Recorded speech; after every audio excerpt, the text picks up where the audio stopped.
चलिए खबरें विस्तार से जानेंगे। सबसे पहले बात करेंगे महासमुंद से बड़ी खबर की।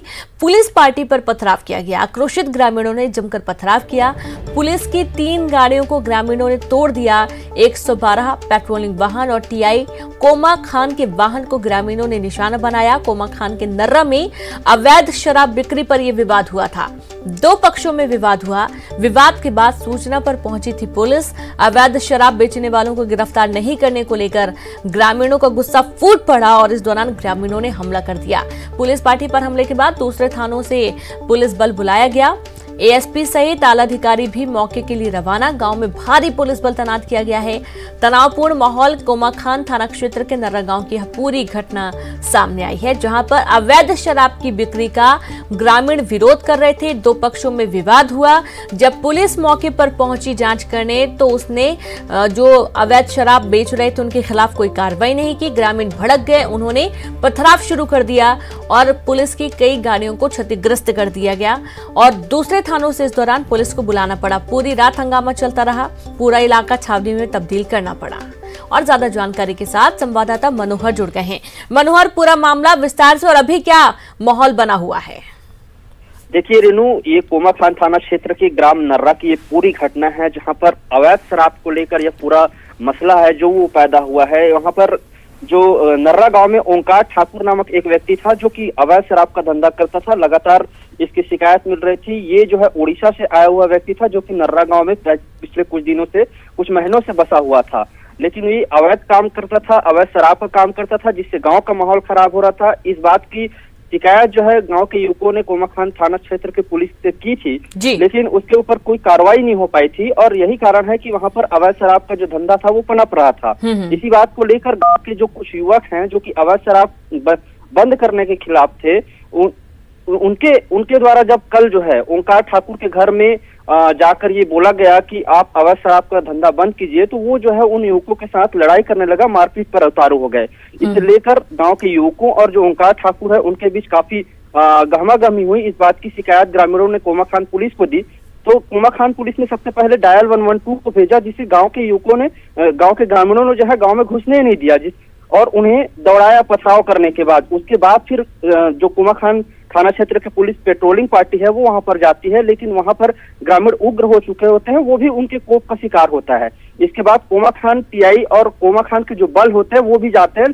जब नर्रा गांव पहुंचते हैं तो उनके ऊपर भी पथराव किया जाता है। इस बात जब माहौल पूरा खराब हो जाता है तो पुलिस के आला अधिकारियों को इस बात की सूचना दी जाती है, जिसके बाद बागबहरा, तेंदुकोना और खल्लारी क्षेत्र के साथ साथ पिथौरा से भी बल बुलाया जाता है। पुलिस के आला अधिकारी एडिशनल एसपी से लेकर एसडीओपी तमाम जो अधिकारी होते हैं वो नर्रा गांव पहुंचते हैं। देर रात तक गहमागहमी का माहौल चलता है। उच्च अधिकारियों के समझाइश के बाद ग्रामीण शांत होते हैं। उसके बाद जो मुख्य आरोपी होता है ओंकार ठाकुर, जो कि अवैध शराब का काम करता था, उसे गिरफ्तार कर थाना लाया जाता है। अभी फिलहाल जो माहौल है वो शांत है। बहरहाल देखना ही होगा कि पुलिस के 3 गाड़ियों पर ग्रामीणों ने तोड़फोड़ की है और सूचना ये भी आई है कि जो आरोपी थे उसके घर में जो बाइक रखे हुए थे उन्हें भी जला दिया गया है।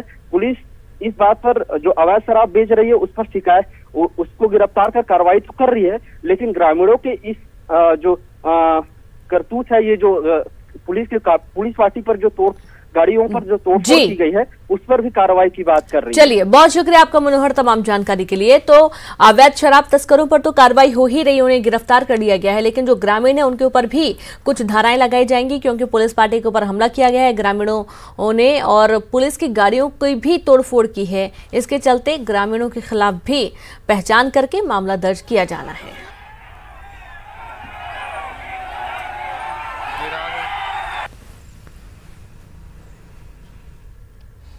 आज मुख्यमंत्री भूपेश बघेल लेंगे बैठक। विधायकों की सीएम बैठक लेंगे। शाम 5 बजे ये बैठक होगी। वर्चुअल बैठक के जरिए होगा मंथन। कृषि विधेयक के आंदोलन पर मंथन किया जाएगा। तो कृषि विधेयक के आंदोलन को किस तरीके से गति देना है, जैसा कि लगातार कृषि विधेयक को लेकर विवाद चलता आ रहा है और केंद्र सरकार जो कृषि बिल नया लेकर आई है उसका विरोध लगातार छत्तीसगढ़ सरकार कर रही है। तो वर्चुअल बैठक के जरिए मंथन किया जाएगा और इसमें कृषि विधेयक के आंदोलन पर मंथन किया जाना है। तो कई लोग इस बैठक में मौजूद रहेंगे। विधायकों की सीएम बैठक लेने वाले हैं शाम 5 बजे। और सहयोगी ममता लांजेवार जुड़ गई हैं। ममता, विधायकों की आज बैठक लेने वाले हैं सीएम भूपेश बघेल, क्या कुछ खास रहेगा इस बैठक में? बिल्कुल, मुख्यमंत्री भूपेश बघेल ने कल वीडियो कॉन्फ्रेंसिंग के जरिए जिला जो अध्यक्ष हैं उनसे बात की है। आज विधायकों के साथ में बात करेंगे और शाम 5 बजे ये बैठक होगी और वर्चुअल बैठक होगी चूँकि कोरोना के चलते। और अभी इस बैठक में अगर हम बात करें तो इस बात को लेकर चर्चा की जाएगी कि स्थानीय तौर पर कैसे कृषि जो विधेयक है उसके खिलाफ जो है वो माहौल बनाया जाए, किस तरह की रणनीति तैयार की जाए ताकि आंदोलन जो है वो और तेज किया जा सके। कांग्रेस ने स्पष्ट कर दिया है कि इस बिल के विरोध में वो लगातार आंदोलन करेंगे और प्रदेश भर में अलग अलग तरीके से ये आंदोलन किए जाएंगे। तो आज विधायकों की बैठक में ये जिम्मेवारी जो है अपने अपने क्षेत्र के लिए विधायकों को सौंपी जाएगी। इसके साथ ही अगर हम बात करें तो कांग्रेस इस रणनीति पर भी काम करने वाली है कि जो स्थानीय कार्यकर्ता है वो किसानों से मिलेंगे और जो उनका कहना है कि वो जो खामियां हैं उसको बताएंगे और किस तरीके से जो है वो मंडी सिस्टम खत्म हो जाएगा। जिस तरह से हमने देखा कि कांग्रेस जो है वो सड़क पर भी उतरी थी, राजीव भवन से लेकर राजभवन तक के उन्होंने पैदल मार्च भी किया था, राज्यपाल के पास में ज्ञापन भी सौंपा था राष्ट्रपति के नाम पे, लेकिन उसके बाद भी लगातार ये आंदोलन जो है वो चलता रहेगा, ऐसा कांग्रेस का कहना है। 2 अक्टूबर को कल अगर हम बात करें तो उसको किसान मजदूर दिवस के रूप में मनाया जाएगा, जो गांधी जी की जयंती है उसको, और इसके जरिए बताया जाएगा, उनका कहना है कि ये बताया जाएगा कि किस तरीके से जो केंद्र सरकार है वो मजदूरों के, किसानों के अधिकारों को खत्म करते जा रही है और आने वाले समय में किस तरह से विकट स्थितियां हो सकती है यदि अभी किसान सड़कों पर न उतरे तो। चलिए, बिल्कुल, आप लगातार बनी रहे ममता, और आगे भी आपसे हम जानकारी लेंगे। तो इसमें बैठक में महत्वपूर्ण फैसले तो लिए जाने हैं, महत्वपूर्ण चर्चाएं होनी है। तो वहीं रायपुर से खबर है जहां छत्तीसगढ़ में कोरोना का कहर थम नहीं रहा है, लगातार नए मामले सामने आ रहे हैं। बुधवार को भी 2947 नए मामले सामने आए हैं, नए मरीज मिले हैं। रायपुर से सबसे ज्यादा 544 नए मरीज मिले हैं और कल कोरोना से 41 लोगों की मौत की पुष्टि है। 2836 मरीज रिकवर हुए हैं। एक्टिव मरीजों की संख्या 30,927 हो गई है और कुल पीड़ितों की संख्या बढ़कर 1,13,602 है।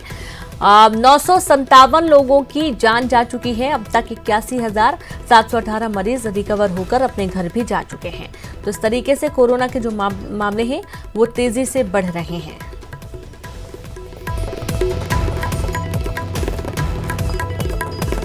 ममता लगातार जुड़ी हुई है, उनसे बातचीत करते हैं। ममता, कोरोना का आंकड़ा लगातार बढ़ता जा रहा है, देखा जा रहा है कि हर दिन 2000-3000 मामले सामने आ रहे हैं।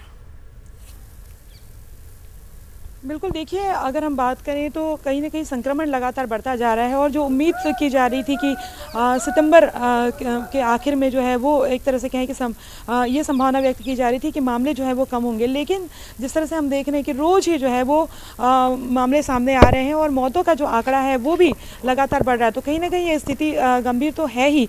लॉकडाउन करके भी देखा गया है, हालांकि सरकार का दावा है कि लॉकडाउन के दौरान जो है उन्होंने ग्राफ भी पेश किया कि ये आंकड़े जो है वो घटे हैं, लेकिन फिर भी जिस तरह से हम देख रहे हैं कि रोज 500 से ऊपर राजधानी रायपुर में ही मरीज सामने आ रहे हैं। तो कहीं ना कहीं ये हॉट स्पॉट अभी भी बना हुआ है और प्रदेश भर में अगर बात करें तो गांव देहात से भी अब कोरोना पॉजिटिव मरीज मिल रहे हैं, यानी कि संक्रमण का दायरा लगातार बढ़ रहा है। अभी अगर हम बात करें तो केंद्र सरकार ने राज्य सरकार को 10,000 ऑक्सीजन युक्त जो बिस्तर बेड है वो तैयार करने के लिए कहा गया है, जिसमें से 5,000 तो सरकारी उसमें और बाकी ज़रूरत पड़ी तो निजी जो अस्पतालें हैं वहाँ पर भी व्यवस्था की जाएगी। लेकिन अभी भी अगर हम बात करें तो जिस तरह से मरीजों की संख्या लगातार बढ़ रही है, रोज़ इस बात को लेकर शिकायतें आ रही हैं कि जो गंभीर मरीज हैं उनको लेकर भी ये विकट स्थिति हो जाती है कि उनको अगर वो सरकारी अस्पतालों तक नहीं पहुँच पाए तो निजी अस्पताल तो उन्हें ले ही नहीं रहे हैं और सरकारी अस्पतालों तक भी अगर पहुँच रहे हैं तो व्यवस्था की जो बदइंतजामी है वो कहीं ना कहीं उनके लिए जानलेवा साबित हो रही है। तो जाहिर तौर पर लोगों को अपनी तरफ से सोशल डिस्टेंसिंग का पालन करना चाहिए। बार बार कह रहे हैं मास्क का उपयोग करना चाहिए। बड़ी आसानी से अगर जो जिस तरीके से जो चालान काटने वाले नगर निगम को बता रहे थे कि एक बार नहीं लोग कई बार चालान काट दे रहे हैं, लेकिन कटवा ले रहे हैं, लेकिन सुधरने का नाम नहीं ले रहे हैं। ये समझना चाहिए कि ये जो लापरवाही है वो जानलेवा हो सकती है। अब तो मार्केट पूरी तरीके से जो है वो खोल दिया गया है, रात के 8 बजे तक के बाजार रखा गया है। लेकिन अभी भी जो टेंडेंसी है कि एक ऐन वक्त पे जो भीड़ इकट्ठे होने की बाजार में वो लोगों की नहीं जा रही, तो उसको थोड़ा सा दूर करना पड़ेगा। जी बिल्कुल, बहुत शुक्रिया आपका ममता, बहुत शुक्रिया आपका ममता तमाम जानकारी के लिए। अब अगली खबर का रुख करेंगे हम, जहां पर कोरबा में कोरोना का कहर है। बुधवार को मिले 155 नए कोरोना संक्रमित मामले, बच्चों के साथ पार्षद भी कोरोना संक्रमित पाए गए हैं और बच्चे भी अब इसकी चपेट में आ रहे हैं। बुजुर्ग तो आ ही रहे थे, लेकिन जिस तरीके से अब चूंकि बच्चे भी बाहर निकल रहे हैं पढ़ाई के लिए, एग्जाम्स के लिए, तो बच्चे भी ज्यादातर अब कोरोना के संपर्क में आ रहे हैं। कोरबा में कोरोना का कहर, बुधवार को 155 नए मामले सामने आए हैं। बच्चों के साथ पार्षद भी कोरोना संक्रमित पाए गए हैं।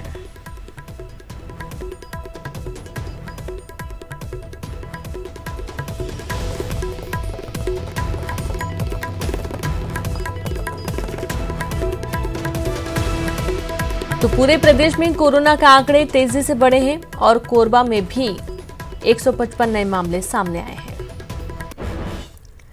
और महासमुंद से इस वक्त की बड़ी खबर है, जिले में मिले 51 कोरोना पॉजिटिव मामले। जिले में अब कुल 776 एक्टिव केस हैं, यानी कि महासमुंद में जो मामले हैं वो बढ़ भी रहे हैं, लेकिन हाँ, जो रिकवरी रेट है वो भी ठीक ठाक है। बड़ी खबर है जहां पर महासमुंद में 51 नए मामले सामने आए हैं और अब तक कुल 776 एक्टिव केस हो चुके हैं, जिनमें से कई लोग ठीक भी हो चुके हैं। खबर कोरबा से 2 दिन पहले लॉकडाउन खत्म हो चुका है और आज सुबह से लॉकडाउन खत्म। कोविड प्रोटोकॉल का पालन करना जरूरी है। कलेक्टर किरण कौशल ने निर्देश जारी कर दिए हैं। थूकने और मास्क नहीं पहनने पर जुर्माना लगाया जाएगा, यानी कि जो कानून है बहुत ज्यादा सख्त कर दिए गए हैं।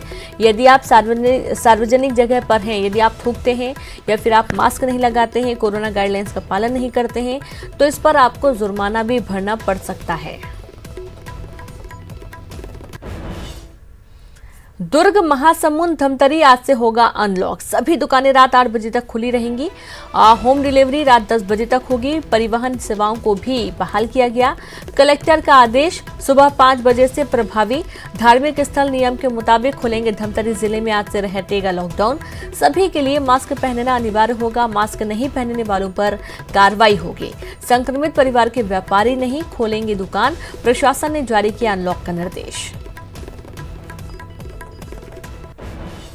ब्रेक के बाद एक बार फिर से आप सभी का स्वागत है। सीएम भूपेश बघेल बुधवार को निजी दौरे पर बिलासपुर पहुंचे, जहां सर्किट हाउस में जनप्रतिनिधि और कार्यकर्ताओं से मुलाकात की। पत्रकारों से चर्चा में उन्होंने कृषि बिल को लेकर भाजपा नेताओं से सवाल पूछे कि भाजपा नेता बताएं, क्या वो किसानों को बोनस देने के खिलाफ हैं, किसानों के समर्थन मूल्य के खिलाफ हैं। शांता कुमार की रिपोर्ट में गरीब और किसान विरोधी हैं, जबकि 19 लाख किसानों को सरकार राजीव गांधी न्याय योजना के जरिए बोनस दिया गया है। 98% गरीब को 35 किलो चावल दे रहे हैं। सभी राशन कार्ड आधार कार्ड से जुड़े हैं। बिल गरीब और किसान विरोधी हैं। मरवाही को लेकर सीएम ने कहा, मरवाही कांग्रेस का गढ़ है। भाजपा की कार्यकारिणी में केवल रमन सिंह बचे हैं। सरोज पांडे और रामविचार नेताम को मक्खी की तरह बाहर निकाल दिया गया। सीएम भूपेश बघेल ने सौदान सिंह पर चुटकी लेते हुए कहा कि सौदान सिंह को भी अब छत्तीसगढ़ का मान रहे हैं। पहला सवाल ये है भारतीय जनता पार्टी के नेताओं से या केंद्र सरकार से, क्या बोनस के केंद्र सरकार ने जो बोनस देना बंद किया है उसका विरोध करते हैं कि समर्थन करते हैं? दूसरा, उसी में शांता कुमार की जो रिपोर्ट है उसमें ये कहते हैं कि एफसीआई बंद कर दिया जाना चाहिए, उसके कार्यक्षेत्र सीमित कर देना चाहिए, रिफॉर्म करना चाहिए। यदि एफसीआई समाप्त हो जाएगा तो अनाज कहाँ से बेचेंगे?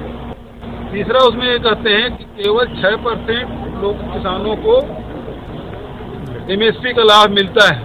छत्तीसगढ़ में 19 लाख किसानों को जहाँ ऋण माफी हुआ वहीं उसकी धान भी खरीदी की गई।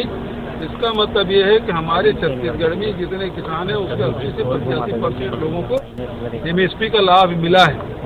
और तीसरा, जो सबसे खतरनाक बात है, जो शांता कुमार की जो रिपोर्ट है उसमें सबसे खतरनाक बात यह है कि धान को अनाज को समर्थन मूल्य से खरीदना नहीं चाहिए, जो अंतर की राशि है उसको दे दिया जाना चाहिए। उसी प्रकार से जो चावल 35 किलो प्रति कार्ड हम लोग दे रहे हैं कांता कुमार की रिपोर्ट ये कहती है कि जो प्राथमिक कार्ड है और जो अंत्योदय कार्ड है उसमें अंतर की राशि दे दें और उसमें कोई अनाज देने की व्यवस्था न हो और ये सब बंद किया जाना चाहिए। कृषि संशोधन बिल को लेकर इन दिनों देश में बवाल मचा हुआ है। छत्तीसगढ़ में भी सत्ताधारी दल कांग्रेस सड़क पर उतरकर विरोध कर रही है और बिल को काला कानून करार देते हुए कांग्रेस ने मंगलवार को राजभवन मार्च किया था और अब सरकार विधानसभा का विशेष सत्र बुलाकर संशोधन की तैयारी कर रही है। विशेष सत्र को लेकर कृषि और संसदीय कार्य मंत्री ने कहा कि इस कानून के आने के बाद पूंजीपति कृषि मूल्य को कंट्रोल करेंगे। छत्तीसगढ़ की सरकार यहाँ के किसानों के साथ है, यहाँ के गरीबों के साथ है, यहाँ के मजदूरों के साथ है। इसलिए केंद्र के जो कानून बनाए गए हैं उन कानूनों के छत्तीसगढ़ में लागू होने के कारण अगर लोग प्रभावित होते हैं तो छत्तीसगढ़ सरकार आवश्यक समझेगी। हम किसानों का धान खरीदी जारी रखेंगे, उसके लिए हमको नया कानून बनाना पड़ेगा तो हम बनाएंगे। हम गरीबों को 1 रुपया किलो चावल देना जारी रखेंगे, उसके लिए कानून बनाना पड़ेगा तो हम बनाएंगे। किसानों के हित में काम करने वाली सरकार के विरोध में सड़कों पर उतरे हैं, परंतु अगर आप देखेंगे तो देश भर में किसान इस बात को समझ रहा है कि मोदी जी उनके हित में काम कर रहे हैं। इसलिए बहुत कम संख्या में किसान सड़कों पर उतरे हैं। खाली ये राजनीतिक विरोध है, ये किसानों का विरोध नहीं है।